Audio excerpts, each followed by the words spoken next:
భక్త్ సింగ్ గారి దైవజనుడు చాలా గొప్ప దైవజనుడు. ఒక ఆయన వచ్చారు, అడిగాడంట, ఇన్ని కోట్లు డబ్బు మీకు ఎలా వచ్చింది? ఇన్ని మందిరాలు ఎలా కట్టించారు? ఇంత సేవ మీరు ఎలా చేశారు? ఎంత సహాయం ఎందుకు వచ్చిందంటే, ఎక్కడైతే చూపిస్తాను రా అన్నాడంట. మన గదిలోకి తీసుకెళ్లాడంట. తీసుకెళ్లి మంచం కింద నుండి ఒక పరుపు బయటికి లాగాడట. పరుపులోంచి ఏమైనా ఓట ఉందా అనుకున్నాడట. ఆ పరుపు బయటికి లాగితే ఆ పరుపు మీద 2 హోల్స్ ఉన్నాయంట. ఇదిగో ఈ రంధ్రాల్లోంచే నాకు సహాయం వస్తుందన్నాడు. ఈ రంధ్రాలను మాయ ఉందేమో అనుకున్నాడట. అర్థం కాక బుర్ర పట్టుకుంటున్నాడట.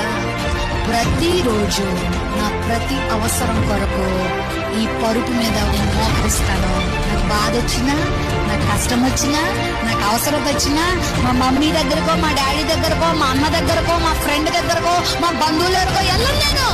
అదిగో సర్వశక్తులైన ప్రభు దగ్గరకు వచ్చి మోకరిస్తాను. నాకు ఇమ్మీడియట్ గా ఏమొస్తుంది?